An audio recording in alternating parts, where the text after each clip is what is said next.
Detroit Lions 2020 schedule preview and predictions part 2 at Jacksonville, at Atlanta versus Indianapolis, and at Minnesota. Coming your way right now. Hello and welcome to Intermittent Sports, the show where we go over the Detroit Lions, Detroit Pistons, Detroit Tigers, and Michigan Wolverines. So if you're a fan of 1, 2, 3, or all 4 of those teams, go ahead and subscribe right here. Hit that bell notification so you don't miss any of the Michigan action. Now, the prospect of having a college football season here in 2020 is looking a little grim. We might not have any Michigan Wolverines coverage to go over for quite some time, so instead I'll go ahead and turn the attention to games 5 through 8 for our Detroit Lions. Now, we've already covered games 1 through 4 in a previous video that I did. Go ahead and check that out. It'll be listed at the end of this video. In that one, I had us starting out 2-2. So where will we land after half of the season is played? The first 8 games? Let's find out. The Lions start the second quarter of the season at Jacksonville after having a bye week after playing the New Orleans Saints. In analyzing this game, let's first take a look at that Jacksonville defense. A year ago, they were ranked just 21st in the entire NFL. They'll go up against the Lions offense that was 17th a year ago without Matt Stafford. The Jags ranked 16th in the NFL against the pass, giving up 236.1 yards per game. And they were 28th in the NFL against the run, giving up 139.3. So if Detroit was ever going to get to showcase the two-headed monster that is DeAndre Swift and Kerryon Johnson, as well as their awesome offensive line, this would be the time to do it. Some names you should know out of the Jacksonville Jaguars defense would be Miles Jack at linebacker, K'Lavon Chaisson out of LSU, DJ Hayden at one corner, and CJ Henderson at the other. On paper, the talent level for that Jacksonville defense doesn't seem indicative of their rankings a year ago. They got both Henderson and Chaisson in a 2-pick first-round draft, taking great advantage of it. Still, this would be relatively early in the season for rookies like them. That's a good note for us. I'm thinking we're going to score somewhere around the 30-point range. Let's see if that's as easy to cover as it seems. On offense for the Jags, the receiver threat is D.D. Westbrook. He's been pretty consistent in years 1 and 2, hauling in 66 catches both times. That was for 660 yards and 3 touchdowns in 2019, and 717 yards and 5 touchdowns in 2018. On the offensive line, the left and right tackle are both big names you may have heard of already. They were both big prospects in Cam Robinson out of Alabama and Jawan Taylor out of Florida. Gardner Minshew, of course, directs the offense at the quarterback position. Pretty solid year he had last year, going for 3,271 yards, 21 touchdowns, and just 6 interceptions. Leonard Fournette is your starter at the running back position. In 2019, he had his best season in his career, running for 1,152 yards and catching another 522 yards by air. And he had 4.3 yards per carry. In terms of ranking, the Jags offense ranks 16th by passing, 17th by rushing, and 26th overall. Their opposition in our defense, as I mentioned, is pretty dreadful. With that said, I think at home Jacksonville scores 27 points and we get the W 30-27 next game. Next up, we're at Atlanta, and that's 2 straight road games for us. Surely we can't win both, can we? Let's check the Falcons out.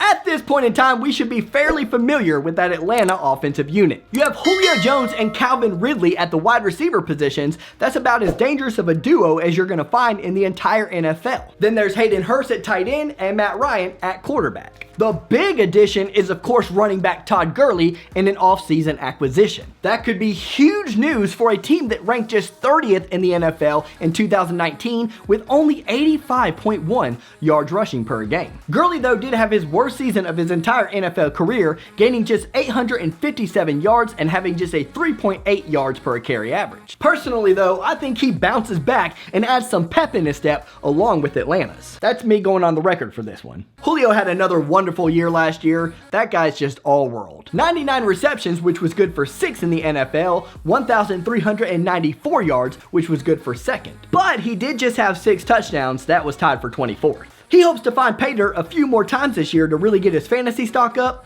I'm sure that's very important to him. His counterpart in Calvin Ridley had a pretty productive season as well, hauling in 63 catches for 866 yards and 7 touchdowns. So 1 more touchdown than Julio on 36 less grabs. Matt Ryan, of course, crushed it in yardage last year, throwing for 4,466 yards. That was 5th in the NFL. Also good in the touchdowns department, going for 26th. That was good for 8th. But he did really have a tough time taking care of the football. He threw 14 interceptions, and that was 26th in the NFL.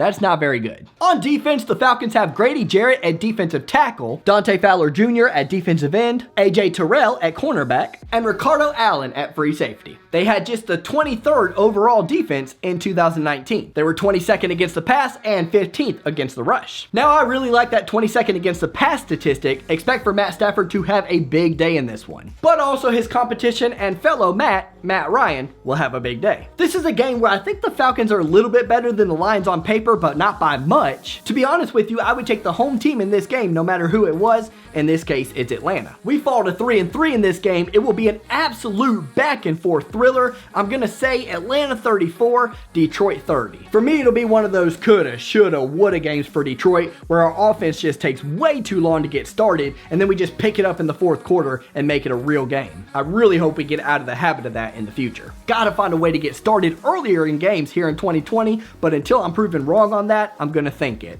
So, next game.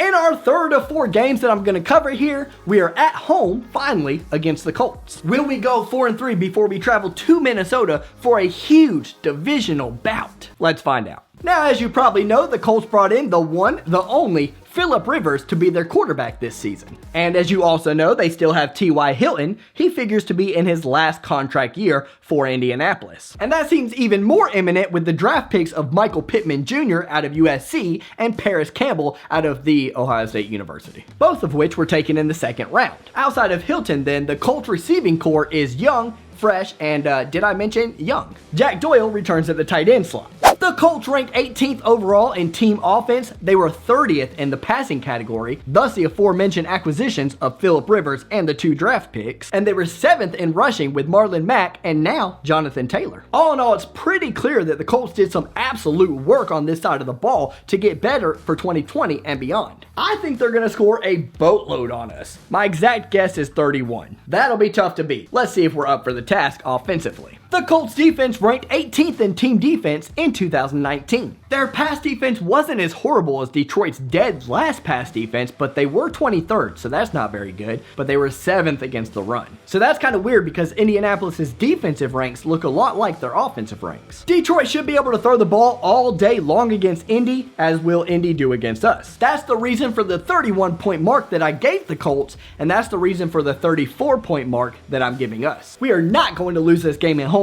Next game. Finally, we're here at game 8 and we're at Minnesota.